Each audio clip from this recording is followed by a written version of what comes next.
I call the order as the vice chair. I welcome everyone, and I guess we need a roll call first. We do, Vice Chair, which I'll go ahead and just roll call. Ms. Allen is absent. Mr. Foster, present. Mr. Hanson is also absent. Ms. McSwain is absent. Mr. Peterman. Here. Mr. Rice. Here. And Mr. Barham. Here. Vice Chairman, we do have a quorum. And your first item on the agenda is the adoption of your January 28th, 2025 regular meeting minutes.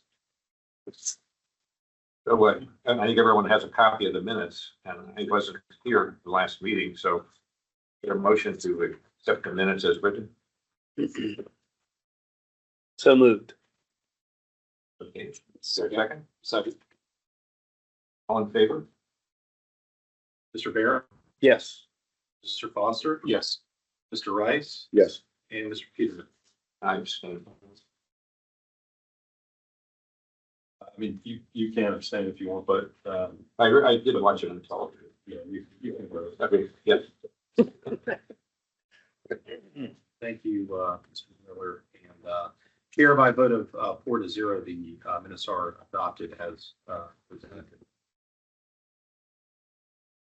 Okay, I guess next thing on the agenda is we've done that is Your old business, which is the first item is the update from the Port of Virginia. We do not have Mr. Gullickson here with us today. He had a conflict and was not able to be present for this meeting, but we'll be at your March meeting with an update to include February activities. okay. The next on the agenda is 6th Street, 1603 7th Street update. Mr. Donovan? Yes, Vice Chair. This is the property that the Portsmouth Redevelopment and Housing Authority has been working with the PPIC to transfer for sale and marketing purposes. The property has been consolidated. So if you recall, there's a right of way that needed to be vacated, a street that had to be abandoned there.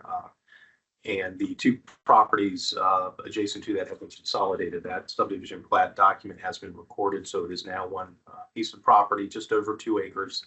And we are just working through the transfer process now with the housing authority. So I would expect within the next coming few weeks here, we'll have this property in the PPIC's ownership, and then we can begin the process of marketing the property for development.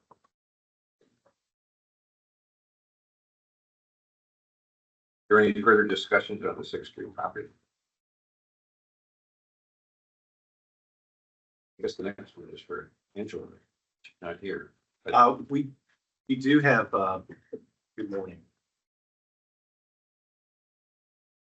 We do have a few business items that are in need of addressing. And your next is the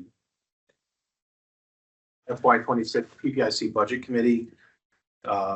We are entering the budget season in order to move forward with the preparation of that budget for the upcoming year starting July 1. We will need for a budget committee to be assembled to assist staff with the preparation of that document. Typically, that would be the treasurer, McSwain, serving on the budget committee, and then one additional individual that would sit on the committee along with staff. So we're in need of volunteers. I think by her position, Ms. McSwain has voluntold for that. But if there's any other individuals interested, we do need somebody to participate. See, Commissioner Rice has raised his hand.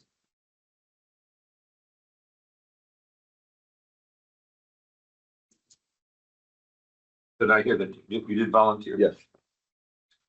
So we need to do anything to.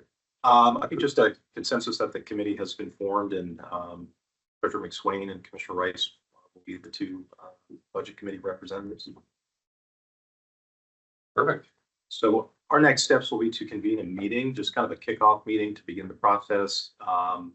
We will work to come before you with some initial recommendations and feedback at your March meeting. Working to have a draft document in front of you for your April meeting, at which point that could be adopted, or if they needed to, it could shift a little bit further to May if there are any items to discuss there, but certainly have sufficient time to get that document prepared, approved prior to July, start of the fiscal. The only people that need to approve it is this committee here, or does it need to be approved by? Just the board would need to approve that. So Arnett, you've done this before, right? So you got it wired, right? Sure, I think he was with us last time. Okay, great. I was with you the time before, Okay. so it's okay. Very good. So this will be an ongoing discussion topic for the next few months while we work through the process. Okay, the next item on the agenda is the PPIC annual retreat. Yes, Vice Chair, we are revisiting this from your January meeting. There is a desire that has been expressed by the commission to have a retreat. We have recommended a date of April 22nd. That corresponds with your regular meeting in the month of April. So what is being proposed is we would hold the regular meeting at 9 o'clock, conduct any business that needs to be tended to, and then following that meeting, transition to the retreat. We'll have the remainder of the day. But what we will need is an agenda. So we'd like to work with you over the next month to determine what that agenda looks like, any discussion topics that you want to include, any guests or presenters that you want to have present. We'll certainly be working to finalize the details, but we did want to get that date set, scheduled so that we can make arrangements. So if that works for the group, we'll go ahead and do that. I have heard from Chair Allen that that was an acceptable date to her, so just want to make sure everybody's. So is everybody else okay with the 22nd of April?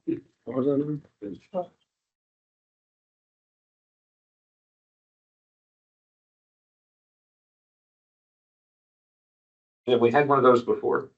Yeah. We know we got a model, a working model of how it works. We do, yes, sir. So I think we've got a good model for that.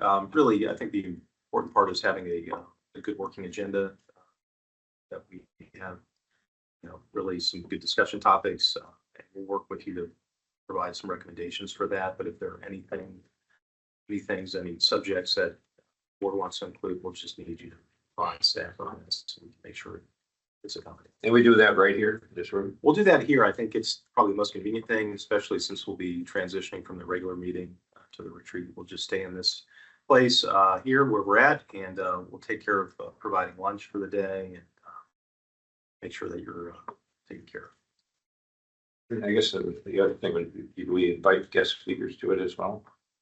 If there's a desire, if you'd like to have some speakers attend or present, we would just need to know in advance who they would be and work with that. Any other thoughts on that from anybody here at the table? I'm sorry. No, I said, is there any other thoughts about this offsite or this onsite from anybody else here at the table? Make a comment. So the council has our retreat the 7th and 8th of March. One of the key items on our retreat agenda is reconciling priorities across the city council, with the hope then that those priorities from council get communicated to the city staff, because the manager is going to have his own staff retreat the following week, and then communicating those priorities to EDA, to PIC, to other boards and commissions across city, so that we use the priorities that come out of the council retreat to kind of align everyone else on the things that council hopes that they will come alongside us and work on as priorities. Can I add a comment to that? Sure, please, sir. Why is that important? Because at the end of the day, when these guys decide that whatever their priorities are, so that as you start looking at things that you want to get done, if it aligns with the priorities, there's a really good chance that we can all move that thing along. When those priorities start shifting away from each other, that tends to slow the process down quite a bit.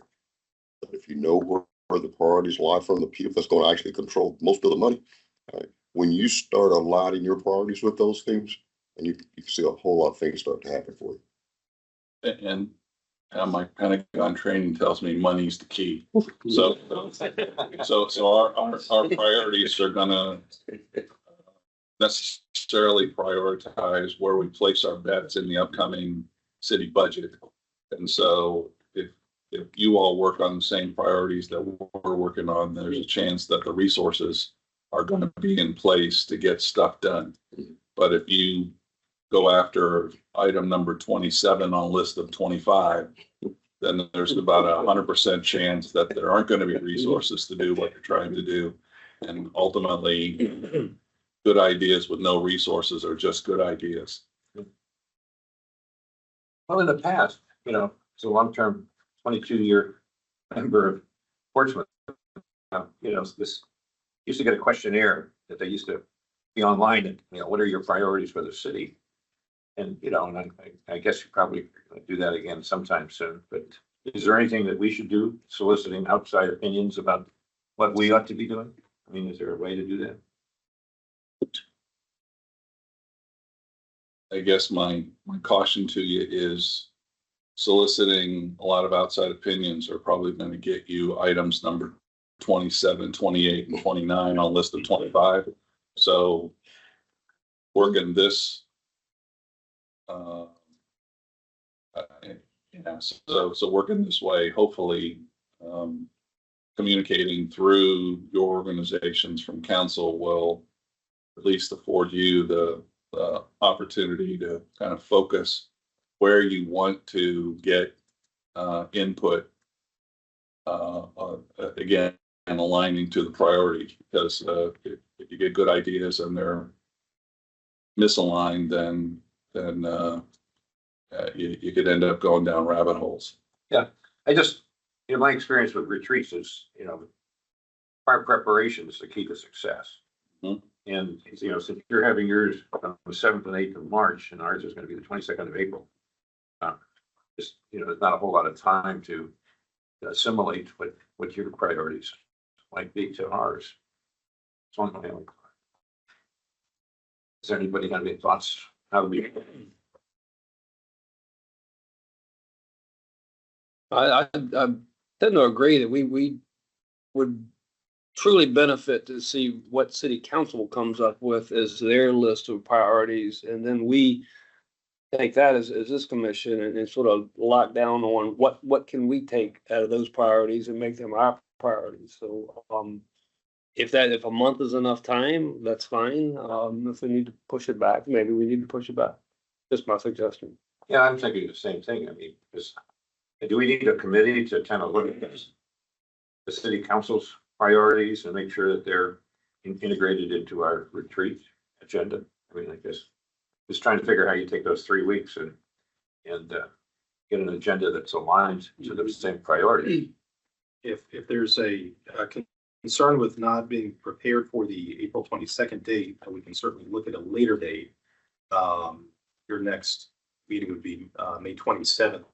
So that would always be an alternate date to choose. I think that April 22nd was proposed with the thought that coming out of the city council retreat, city managers retreat with department heads, and following retreat with our economic development authority, that we would have a pretty good understanding of what the other groups were doing, and would be able to tailor our discussion towards that.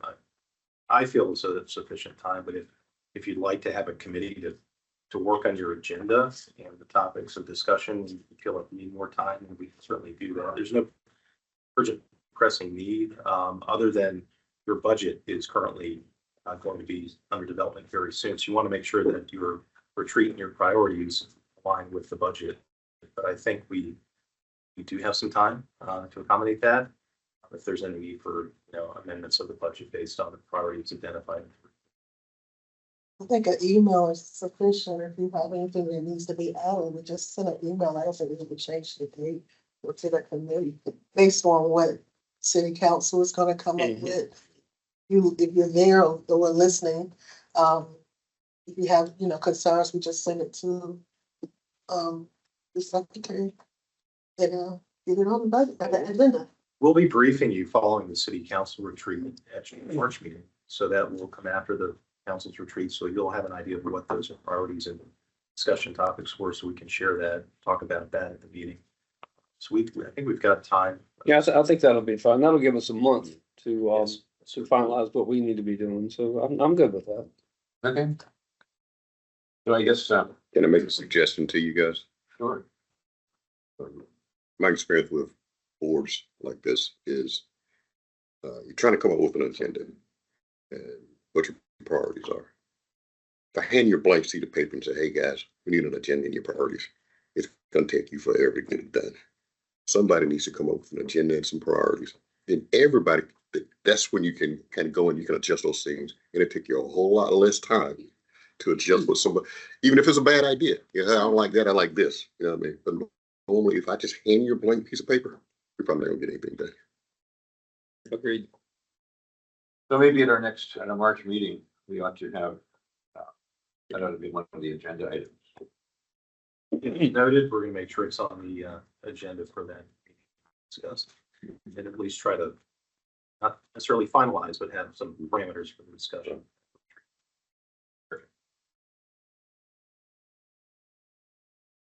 I guess the next thing on the agenda is the city council PPIC joint meeting on the 7th of July. Yes, Vice Chair. So that discussion was a good prelude to this discussion, which is city council's invitation, along with the city manager to have a joint meeting between both the council and PPIC. So I'm actually going to turn it back over to Mr. Carter to kind of let you know what the intent of that meeting is. Well, I think it's important that all the boards that work with our council have an opportunity to spend some time with our council.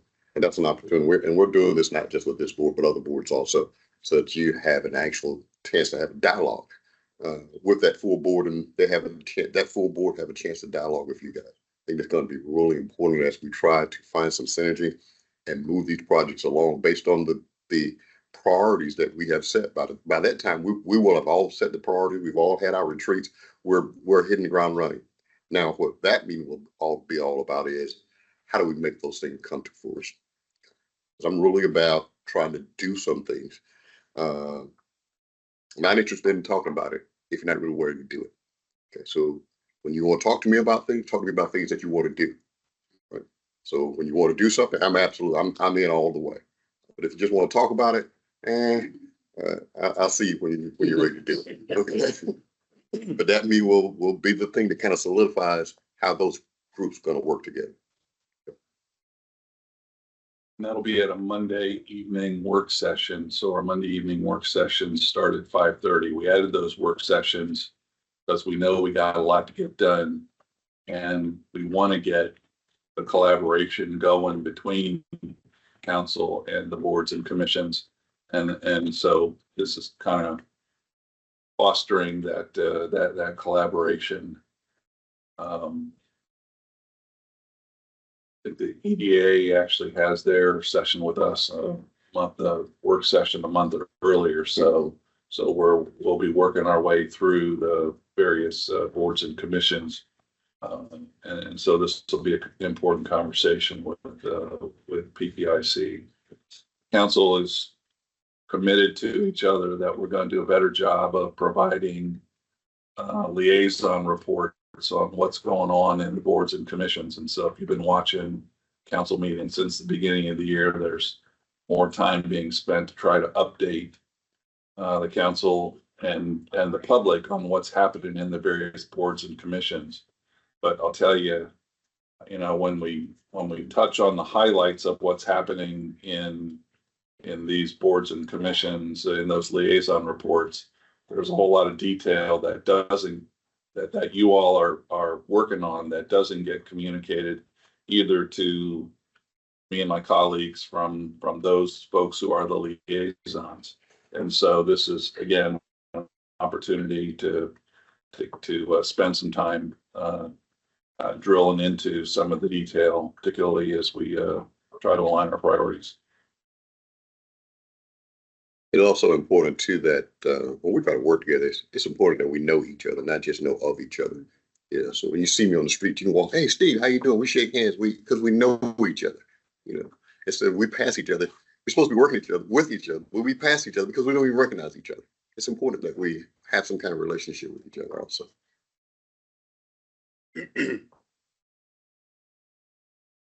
Staff will be working to make sure this is on your calendar, so we're going to send out a calendar invite with the meeting details, so you should receive that this week, so you can get that on your calendar. And we'll obviously have discussions. This will be, I think, part of the continuing conversations within the retreat, so we have some good discussion topics going on council. Okay, that kind of concludes the old business unless there anything else that old business that needs to be discussed. None on the agenda, Vice Chair, which would bring us to new business. We don't have any identified items for new business, but I did want to, if I may, just take a moment of privilege here to introduce a new team member that we've had join our office at the beginning of the month, which if it's okay with you, I'd like to introduce you to Mr. Leo Akajuobi. He is our new manager of workforce development. He joined our team on February 3rd, I believe. February 3rd. So we're quickly approaching a month here with our team, but I'd like to allow for Leo to have an opportunity just to introduce himself and tell you a little bit about him and where he's been and why he's here. Perfect. Thank you. Please do. Well, good morning and thank you for having me. I come to you from education, training, and of course, workforce development in general. But most recently, been in corrections, specifically in my last position as a community engagement business developer for the Virginia Department of Juvenile Justice. Of course, in that capacity, the essential focus was to identify opportunities for training for those who are justice involved, and also to link them with businesses as part of the development part of it. For quite some time, that was satisfying until I started thinking we've been doing so much in corrective times, which means many cities have been impacted in a negative way. Families have been destabilized. So this opportunity gives me a time to really take stock on what we've been doing and to look forward to finding ways to do something preventive, particularly at the grassroots.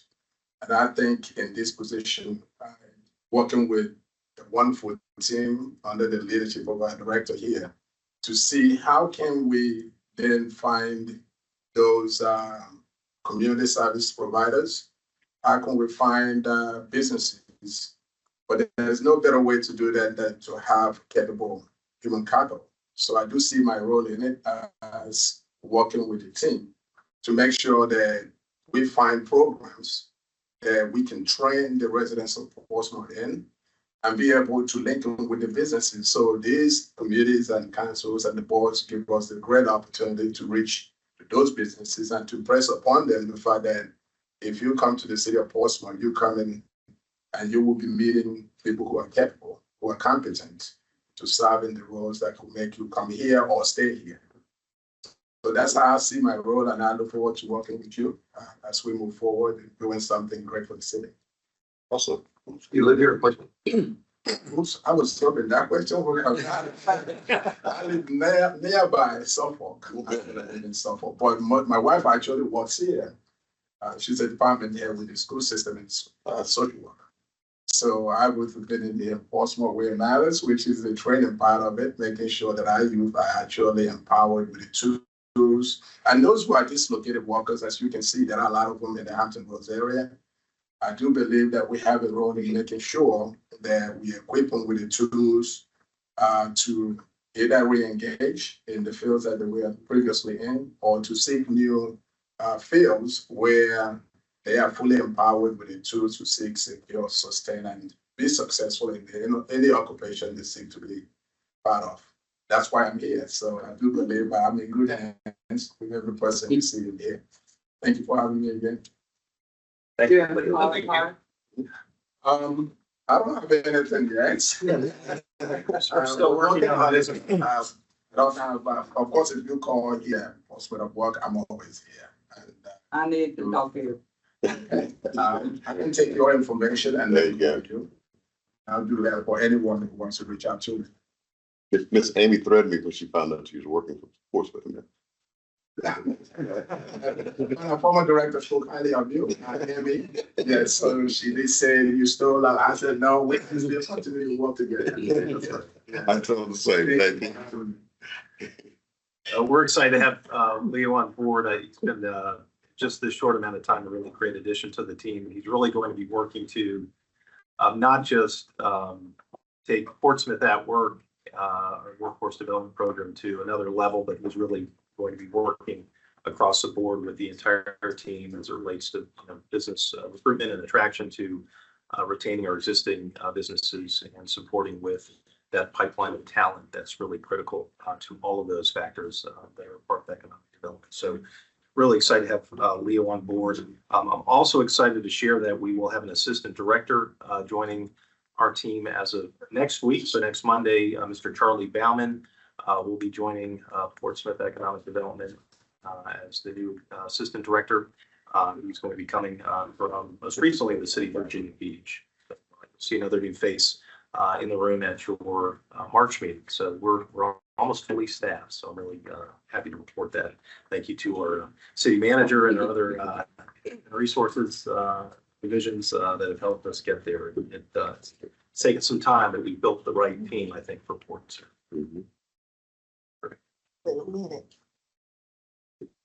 Vice Chair, that concludes our new business. We do have a need for a closed meeting. So Could I offer some additional new business? This is informational, not actionable. So the largest industry in Portsmouth is Norfolk Naval Shipyard. You all might be wondering, with everything that's been coming out of Washington, what impacts is that having on our largest industry in town? So I've had a couple of conversations with shipyard leadership over the last couple of weeks. They all got the email that offered them the opportunity to take an early out. And the shipyard commander's concern when that came down, it was directly from OPM to the employee. So the entire chain of command was cut out of the conversation. It turned out that out of the 10,200 or so folks that are employed there, 241 signed up for the early out.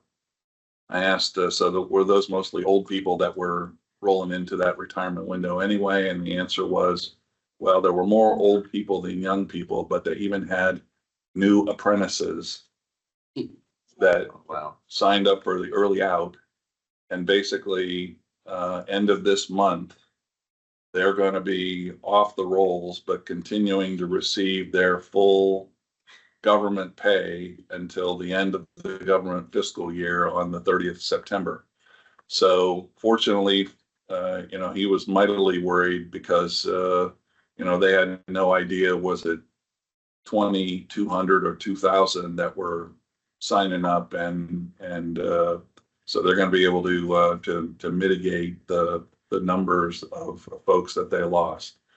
They're arguing mightily that they don't lose those billets, which is kind of an interesting argument because the whole purpose of the early out was to get rid of people and the salaries associated with people. So you kind of wonder, how are they going to preserve the billets when the whole purpose was to get rid of billets? And so as the people leave, the billets would leave. So there's still arm wrestling up the Navy chain of command to try to get exceptions to the loss of end strength, because at the end of the day, the number of workers they have dictates how much work they can get done and how quickly they can get it done. And the Navy's kind of counting on them and the other three public shipyards to continue with nuclear powered ship work, carriers and submarines. The other discussion we had was around the other thing that came out of Washington. That was the mandate from the DOD to get rid of 5,400 additional DOD employees. The other activities, the other federal agencies have been targeting probationary workers. Turns out that a probationary worker doesn't necessarily mean they're a new hire. If you've recently been promoted, you're probationary in your new position for 2 years.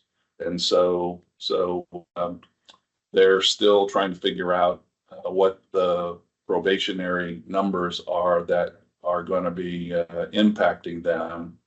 They have identified and offered up about 100 probationary billets with the hope, or no, I'm sorry, it was 36 probationary billets that they've identified to offer up. But they don't know what the final shoe drop is going to be in terms of numbers that they get assigned to let go. So those conversations are ongoing. So good news, they're absorbing the impact coming out of Washington at this point. Not going to see really any change to their workload. And it doesn't appear that they're going to have impacts to their workforce or the pace of work based on the numbers that they've been impacted by so far. The other news out of the shipyard, so the Navy for more than 20 years, going back to before I had command at the shipyard, has been talking about separating the shipyard work from the management of the installation, the base. As of this month, has finally executed that separation. So there's a new installation commanding officer at the shipyard now, who is basically the landlord of the land, and the shipyard is a resident of the shipyard now.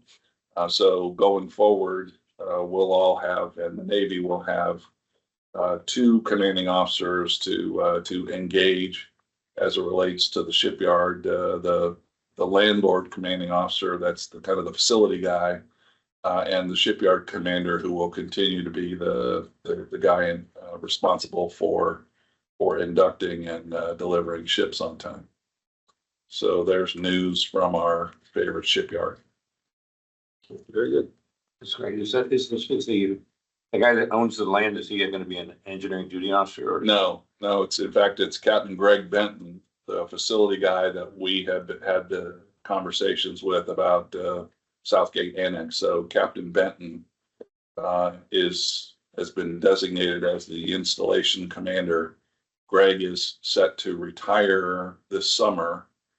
And when he retires, it'll probably be another civil engineer corps guy that gets tagged to come in to run the facility piece of the operation, the installation piece. Thanks for that update. That's wonderful.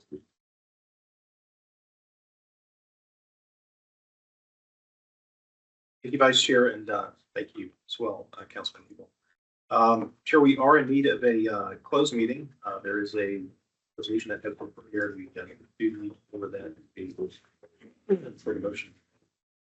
I move to go into a closed meeting pursuant to Virginia Code Section 2.2-3711 8.3 for the purpose of discussion and disposition of real property when discussing and an open meeting will adversely affect the bargaining position or negotiating strategy of the public body, specifically, regarding the disposition of 3920 and 3930 Virgin's Point Road, and pursuant to Virginia Code subsection 2.2-3711 8.5 for the purpose of discussion concerning the expansion of an existing business or industry where no previous announcement has been made of the business or industry's interest in expanding its facilities in the community.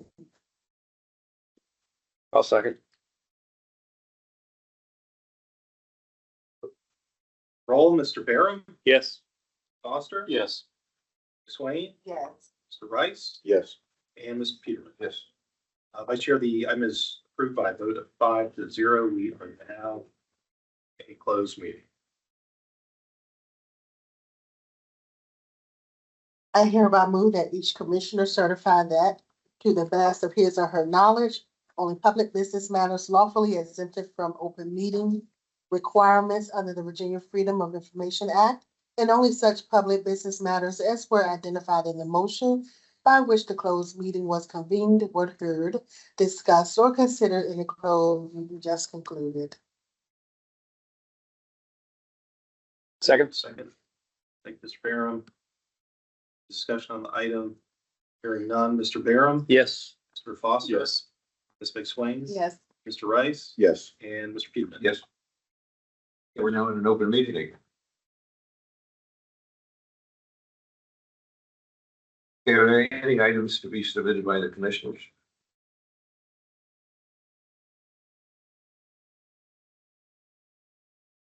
Hearing none, is there any report backs? Vice Chair, we have no report backs. I think we covered everything, previously in the open. Mr. City Manager, do you have anything you'd like to add to the meeting? No, I think I've already taken up enough of your time, but thank you for having me. Okay, thank you. There are motion to adjourn? Okay, second. Okay. We're adjourned. All right.